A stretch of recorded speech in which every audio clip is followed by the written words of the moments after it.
வணக்கம் மக்களே! எல்லாரும் எப்படி இருக்கீங்க? எல்லாரும் நல்லா இருக்கீங்கன்னு நம்புறேன். இன்னைக்கு என்ன வீடியோவுல பார்க்கலான்னா, இன்னைக்கு என்ன நடந்துச்சு மார்க்கெட்ல அப்படின்னு குயிக்கா பார்த்துட்டு, எஸ்ஐபி எப்படி பண்றது அப்படின்னு பார்க்கலாம். போன வாரம் நம்ம நிஃப்டி 50ல எப்படி இண்டெக்ஸ் ஃபண்ட்ல நம்ம எப்படி இன்வெஸ்ட் பண்ண முடியும்? இண்டெக்ஸ் ஃபண்ட்னா என்ன? எக்ஸ்பென்ஸ் ரேஷியோனா என்ன? அப்படின்னு அ எக்ஸ்ப்ளோர் பண்ணியிருந்தோம். ஸோ, அத தொடர்ந்து எப்படி ஒரு எஸ்ஐபி ஸ்டார்ட் பண்றது? அந்த எஸ்ஐபினால நமக்கு என்ன பலன்? ஒரு கண்கூடா ஒரு எக்ஸாம்பிள் காட்டுறேன். லைக் நான் இன்வெஸ்ட் பண்ணிட்டு வந்தேன் ஒரு ஒரு 6, 7 மாசமா. அது எப்படி பெர்ஃபார்ம் பண்ணியிருக்கு? நமக்கு எவ்வளோ ரிஸ்க் இருக்குது அதுல? அப்படிங்கிறத டிஸ்கஸ் பண்ணலாம்.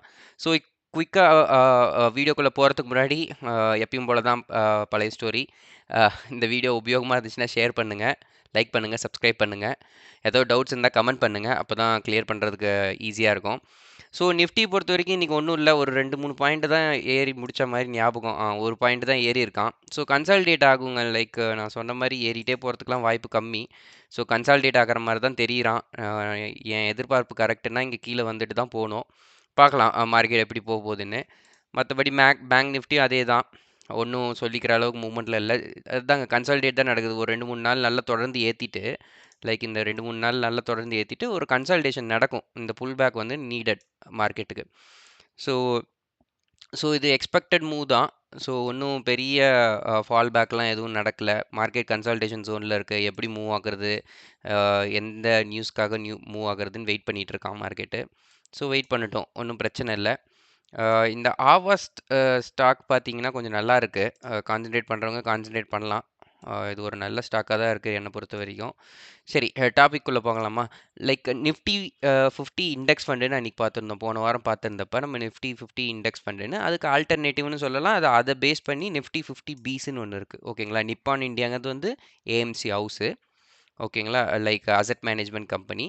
அவன் வந்து நிஃப்டி பீஸ்ல இன்வெஸ்ட் பண்ணி அத வந்து நமக்கு ஷேர் பண்ணலாம். எக்ஸ்சேஞ்ச் ட்ரேடட் ஃபண்டா குடுக்குறான். லைக் இது வந்து ட்ரேட் ஆயிடும். இது ஒரு ஸ்டாக் மாரி ஷேர்ல இருக்கும். HDFC பேங்க், ரிலையன்ஸ்ங்கிற மாரி நிஃப்டி பீஸ்ன்றது ஒரு ஸ்டாக்ன்னு வச்சுக்கோங்களேன். அதுக்குள்ள வந்து இந்தியாவோட பெஸ்ட் இண்டெக்ஸ் ஆனது நிஃப்டி 50யோட ஆல் த கம்பெனிஸோட ஷேர் வச்சிருப்பாய்ங்க. ஓகேங்களா? அது மட்டும் ஒரு ஜஸ்ட் ஒரு குரோத் பெர்ஸ்பெக்டிவ்காக காட்டலான்னு பார்த்தேன். ஒரு பாஸ்ட் 5 இயர்ஸ்ல பாருங்களேன், எவ்வளோ குரோத் குடுத்துருக்கான்னு 137%ங்க. லைக் 5 வருஷத்துல உங்க பணம் வந்து 1 மடங்குக்கு மேல ஏறியிருக்கு. நீங்க ஜஸ்ட் பேங்க் வட்டிய கால்குலேட் பண்ணி பாருங்களேன். அதிகபட்சம் 7% தரான். அந்த பணம் வந்து நீங்க ரூ. 1,00,000 போட்டீங்கன்னா, அது ரூ. 2,00,000 ஆகுறதுக்கு 11 வருஷம் தேவை. இல்ல 10 வருஷமாவது தேவை அட்லீஸ்ட். உங்க பணம் டபுள் ஆவறதுக்கு. அதே நம்ம வந்து நிப்பான் இண்டியான்னு இல்ல. எந்த ஒரு இண்டெக்ஸ் ஃபண்டுல போட்டீங்கனாலும், நமக்கு சேஃபர் சைடாவும் இருக்கும். நமக்கு வந்து இந்த இந்த க நிஃப் I mean any index fund will not go to 0. எந்த இண்டெக்ஸ் ஃபண்டுமே 0க்கு போகாது. என்ன நடக்கும்? இப்போ ஒரு கம்பெனி நல்லா பெர்ஃபார்ம் பண்ணலன்னு வச்சுக்கோங்களேன். ஃபார் எக்ஸாம்பிள் HDFC பேங்க் ரொம்ப அடிமட்டத்துக்கு போயிட்டான். இதுக்கு மேல அவன் எந்திரிக்கவே மாட்டான்னா, அந்த ஃபண்ட மட்டும் தூக்கி விட்டுருவாங்க. லைக் HDFC பேங்க அ நிஃப்டி 50 இண்டெக்ஸ்லேருந்து எடுத்து விட்டுருவாங்க. எடுத்து விட்டுட்டு வேற என்ன ஸ்டாக் பெர்ஃபார்ம் பண்ணுதோ, அத இந்த வந்து இண்டெக்ஸ் ஃபண்டுக்குள்ள கொண்டு வந்துருவாங்க. ஸோ என்ன ஆகும்? அதுக்கு தகுந்த மாரி நமக்கு பேலன்ஸ் அவுட் ஆயிக்கும். புரியுதுங்களா? புரியுதுன்னு நெனைக்கிறேன். ஏதோ டவுட்னா இந்த வீடியோ ஸ்லோ பண்ணி கேளுங்க. உங்களுக்கு புரியும். இல்லைன்னா கமெண்ட் பண்ணுங்க. நான் இன்னொரு டைம் எக்ஸ்ப்ளைன் பண்றேன். ஓகேங்களா? So coming back to the topic. So இந்த ஒரு 5 வருஷத்துல பாருங்க 137% போயிருக்கான். இந்த எல்லா இன்ஃபர்மேஷனும் உங்களுக்கு Googleல கிடைக்கும். ஈஸியா ஜஸ்ட் நிஃப்டி பீஸ்ன்னு போட்டீங்கன்னா, உங்களுக்கு டீட்டெயில்ஸ் அழகா வரும். பார்த்தீங்கன்னா 5 வருஷத்துல 137% எடுத்திருக்கான். ஸோ ஏன் இத சொல்ல வரேன்னா, இந்த மாரி நம்ம இண்டெக்ஸ் ஃபண்ட்ல இன்வெஸ்ட் பண்ணாலே, நம்ம அதிகப்படியான வெல்த் கிரியேட் பண்ணலாங்க. சிம்பிளான ஸ்ட்ராட்டஜி. நம்ம வந்து காம்ப்ளிகேட்டடே பண்ணிக்க தேவையில்ல ஸ்டாக் மார்க்கெட்ட பொறுத்தவரைக்கும். நம்ம சிம்பிளா வாங்குறோம், மாசம் மாசம் அமௌண்ட் போடுறோம். அமைதியா இருந்தாலே போதும், மார்க்கெட் நமக்கு சம்பளம் தர மாரி. புரியுதுங்களா? நம்ம இப்போ ரீசென்ட்டா ஒரு நியூஸ் கூட பார்த்திருப்பீங்க. EYல அந்த பொண்ணு பாவம் இறந்துட்டாங்க. ஸோ அந்த மாரி லைஃப் லாங் வந்து நம்மனால ஒர்க் பண்ண முடியாது. ஓகேங்களா? நானும் ஐடி இண்டஸ்ட்ரியில தான் இருக்கேன். ஸோ எனக்கும் அந்த கஷ்ட நஷ்டங்கள்லாம் தெரியும். ஸோ நமக்கு வந்து மெயின் கோல் வந்து நம்ம கார்பஸ் உண்டாக்கணும் ஃபர்ஸ்ட்டு. அடுத்தது செகண்டரி இன்கம் ஏதோ ட்ரை பண்ண முடியும்னா பண்ணுங்க. அந்த மாரி செகண்ட் பேபி மணின்னுவாங்க இன்வெஸ்ட்மென்ட் டெர்ம்ஸ்ல. பேபி மணி உருவாக்குறதுக்கு நம்ம கண்டிப்பா முயலணும். இல்லைன்னா நமக்கு லைஃப் லாங் வேலை செய்ற மாரி தான் ஆயிடும். ஸோ வர ஜெனரேஷன்ஸ்லாம் நம்ம வந்து பசங்க கைய எதிர்பார்க்க முடியாதுங்க. லைக் அவங்களுக்குன்னு உண்டான லைஃப் இப்ப வேற ஜென் ஜியோ, ஜென் ஆல்ஃபாவோ சொல்றாங்க. ஸோ அதெல்லாம் விட்டுருங்க. கமிங் பேக் நம்ம வந்து நமக்கான ரிட்டயர்மென்ட் ஃபண்ட் எப்படி பேலன்ஸ் அவுட் பண்றது? எப்படி ரிட்டயர்மென்ட் ஃபண்ட் உருவாக்குறது? எல்லாமே பார்க்கலாம் வர வீடியோஸ்ல. பட் இன்னைக்கு நான் வந்து சிம்பிளான ஒரு ஸ்ட்ராட்டஜி என்னன்னா, ஜஸ்ட் எஸ்ஐபி போடுறோம் மாசம் மாசம். ஒரு குறிப்பிட்ட அமௌண்ட் இண்டெக்ஸ் ஃபண்ட்ல தான் போடுறோம். அதனால எந்த பாதிப்பும் நமக்கு ஆக போறதில்ல. தைரியமா நம்ம இன்வெஸ்ட் பண்ண போறோம். லாபம் பண்ண போறோம். ஓகேங்களா? அந்த ஸ்ட்ராட்டஜி நம்ம பார்க்க போறோம். ஸோ, இப்ப அத எப்படி பார்க்கலாம்னா, நம்ம இந்த வெப்சைட்ஸ் இந்த காயினுங்கிற ஆப் சொல்லியிருந்தேன் Zerodhaல. அவனதிலேயே போனீங்கன்னா, இங்க பாருங்க லோ காஸ்ட் இண்டெக்ஸ் ஃபண்டுன்னு இருக்கு இங்க. இந்த ப்ளாக்ல பார்த்தீங்கன்னா, ஜஸ்ட் லேண்டிங் பேஜ்லயே இருக்கும். Low cost index fund. அவன கிளிக் பண்ணீங்கன்னா, இங்க மார்க்கெட்ல இருக்கிற இண்டெக்ஸ் ஃபண்ட்ஸ் எல்லாமே உங்களுக்கு லிஸ்ட் பண்ணுவாங்க. இங்க காட்டுவாங்க. இங்க நெறையா ஹவுசஸ் இருக்கும். லைக் HDFC, ICICI, SBI இவங்க எல்லாமே அசெட் மேனேஜ்மென்ட் கம்பெனி. ஓகேங்களா? இதுல நம்ம எப்படி செலக்ட் பண்ணணும் இண்டெக்ஸ் ஃபண்டுன்னு பொறுத்தவரைக்கும், இண்டெக்ஸ் ஃபண்ட்ல வந்து எக்ஸ்பென்ஸ் ரேஷியோ கம்மியா இருக்கணும். ஏன்னா, நம்ம வந்து இந்தியாவோட லீடிங் 50 கம்பெனிஸ்ல தான் நம்ம இன்வெஸ்ட் பண்ண போறோம். ஸோ, இதுல வந்து ஆக்டிவா மேனேஜ் பண்ண மாட்டாங்க. ஒரு ஃபண்ட் மேனேஜர் உட்காந்து, லைக் இத தூக்கி இத 50% வாங்கு, இது 20% வாங்கு அப்படின்ற அவ்வளவா ஆக்டிவா பார்ட்டிசிபேஷன் இருக்காது. மார்க்கெட் எப்படி இண்டெக்ஸ் நகருதோ, அதே மாரி தான் இந்த ஃபண்டும் உங்களுக்கு நகரும். ஓகேங்களா? ஸோ, இப்ப நான் இதுல எப்படி செலக்ட் பண்ண போறேன்னா, என்ன பொறுத்தவரைக்கும் எக்ஸ்பென்ஸ் ரேஷியோ கம்மியா இருக்கணும். ஃபார் எக்ஸாம்பிள் நான் இப்ப இத ஃபர்ஸ்ட்டு வர அ இன் இ ஃபண்டே எடுக்கிறேன்னு வச்சுக்கோங்களேன். HDFC index fund. HDFC index Nifty 50 plan. இங்க பார்த்துக்கிட்டீங்கன்னா 0.25 எக்ஸிட் லோட் கேட்கறான். லைக் 1 வருஷத்துக்கு முன்னாடி எடுத்தா எக்ஸிட் லோட் குடுக்கணும்னு நெனைக்கிறேன். 3 days from the allotment. Sorry இதுக்கு வந்து 3 டேஸ். 3 டேஸ்க்கு முன்னாடி நீங்க எடுத்தீங்கன்னா 0.25% பெனால்டி கட்டணும். அதே மாரி எக்ஸ்பென்ஸ் ரேஷியோ 0.2. அதே மாரி இன்னொன்னு சொல்லணும்னு நெனைச்சேன்.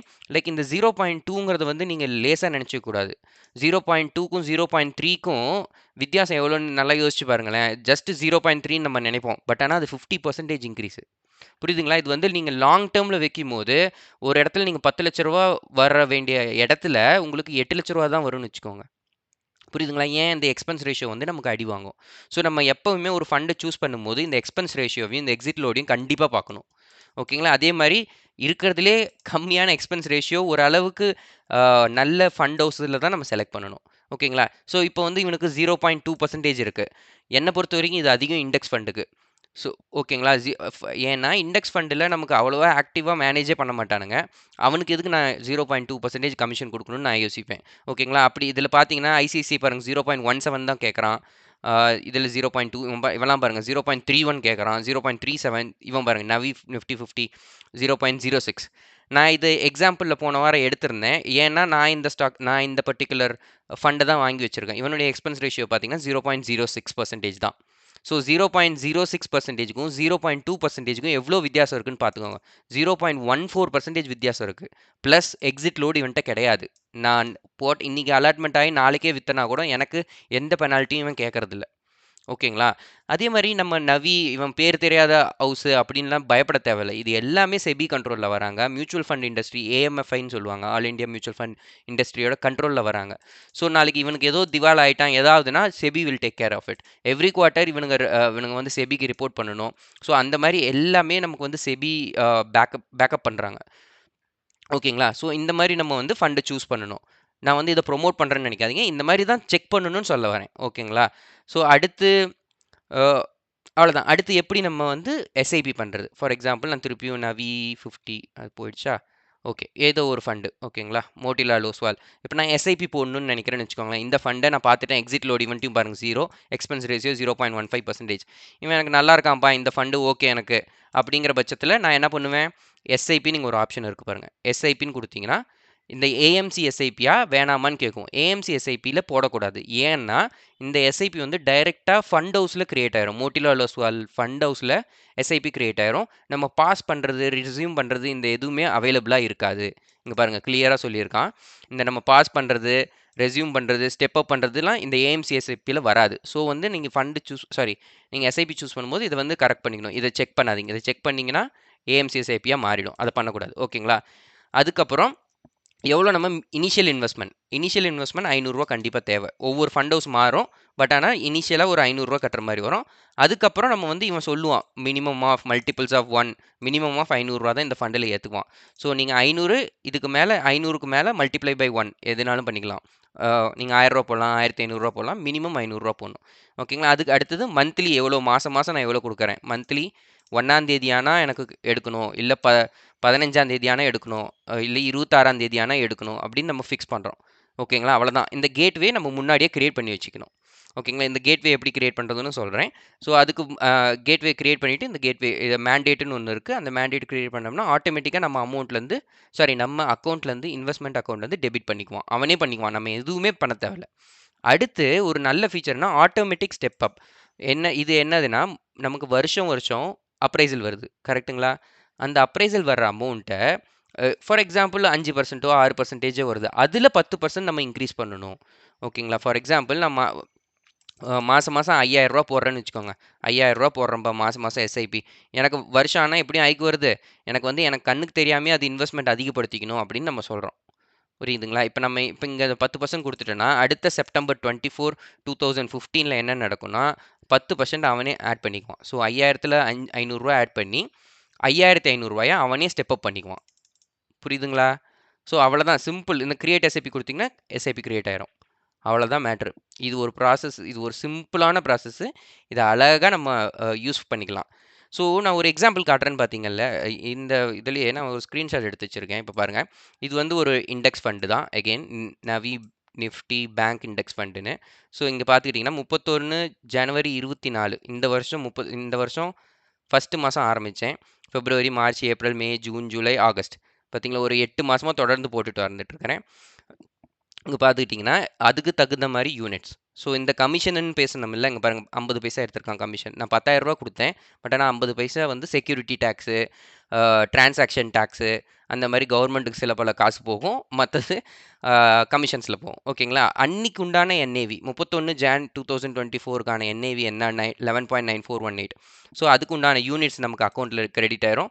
இப்ப இன்னைக்கு நிலவரத்துப்படி என்ஏவி என்னவோ, அதுக்கு உண்டான ப்ராஃபிட் அமௌண்ட்டும் ஷோ பண்ணும். ஸோ ரூ. 10,000 நான் போட்ட அந்த ஜனவரி மாசத்துல ரூ. 2,000 லாபங்க சராசரியா. புரியுதுங்களா? 20% லாபம் இந்த ஒரே வருஷத்துல. நீங்க சொல்லலாம் மார்க்கெட் ஆஹா ஓஹோன்னு போகுதுன்னு. பட் ஆனா ஸ்டில் இதே எக்ஸ்பெக்ட் பண்ண முடியாது தான் நான் ஒத்துக்கிறேன். பட் ஆனா நமக்கு வந்து பேங்க்க விட அதிகமான லாபம் குடுக்க போறவன் இந்த இண்டெக்ஸ் ஃபண்ட்ஸ் தான். ஓகேங்களா? இந்த மாரி மாசம் மாசம் ஃபிக்ஸ் பண்ணிக்கோங்க ஒரு டேட்ட. அதே மாரி நான் என்ன பண்ணுவேன், நான் ஆக்டிவா மார்க்கெட்ல இருக்கிறதுனால, நான் மார்க்கெட் பார்த்துட்டே இருப்பேன். ஏதாவது எனக்கு ஒரு ஆப்பர்ச்சுனிட்டி கிடைக்குதா? அப்படிங்கிற பட்சத்தில இங்க பாருங்க ரூ. 30,000 போட்டேன். எனக்கு எஸ்ஐபி டேட் வந்து 27 தான். இப்ப பார்த்தீங்கன்னா எனக்கு தெரியும். பட் ஆனா 16த் ஆகஸ்ட் எனக்கு ஒரு ஒரு நல்ல மூவ் தெரிஞ்சது பேங்க் நிஃப்டில. அதனால நான் ரூ. 30,000 உள்ள இறக்கி விட்டேன். புரியுதுங்களா? அதுக்கு உண்டான லாபம் பாருங்க. ஆகஸ்ட்டுக்கும் செப்டம்பருக்கு எத்தன நாள் ஆச்சு? ஒரே மாசம் தான் ஆகுது. அதுக்குள்ளயே எனக்கு வந்து ஒரு ஆல்மோஸ்ட் 7, 8% வந்துச்சு. 1 மந்த்ல தாங்க. 1 மந்த்ல இண்டெக்ஸ் ஃபண்ட்ல எந்த ரிஸ்க்குமே இல்ல. 0 ரிஸ்க். 0 risk strategy. ஓகேங்களா? நீங்க சொல்லலாம் இந்த இண்டெக்ஸ் ஃபண்ட் மட்டும் தான் அப்படி வொர்க் ஆகுது அப்படின்னு. அதனால தான் இன்னொரு எக்ஸாம்பிள் எடுத்து வச்சேன். இவன் ஸ்மால் கேப் ஃபண்ட் எடுத்துக்கிட்டீங்கன்னு வச்சுக்கோங்க. இது 23ல ஆரம்பிச்சேன். ஓகேங்களா? 30த் மே அண்ட் 30த் ஜூலை. அதுக்கப்புறம் விட்டுட்டேன். என்ன நானும் எல்லார் மாரியும் வந்து எஸ்ஐபி போடாம விட்டுட்டேன். டிசிப்ளினா இல்லாம. அதுக்கப்புறம் ரியலைஸ் பண்ணிட்டு, திரும்பியும் ஆரம்பிச்சேன். அதே பாருங்க இந்த 2024 பிப்ரவரி மாசம். மார்ச், ஏப்ரல், மே, ஜூன், ஜூலை, ஆகஸ்ட். திரும்பி கரெக்ட்டான ஒரு எஸ்ஐபி அமௌண்ட் ஃபிக்ஸ் பண்ணி 5,000, 5,000, 5,000 போட்டுட்டு வந்தேன். இப்ப அவனும் நமக்கு லாபத்தில குடுக்க வந்துட்டான்.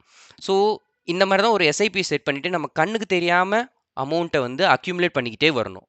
அதுதான் நம்ம மெயின் கோலா இருக்கணுமே தவிர, இந்த ப்ராஃபிட்ட பார்த்து ஒண்ணும் பிரயோஜனமே ஆக போறதில்ல. நமக்கு மெயினா அக்யூமுலேட் ஆகணும் அமௌண்ட். அப்படிதான் நம்ம வந்து ஒரு கார்பஸ பில்ட் பண்ண முடியும்.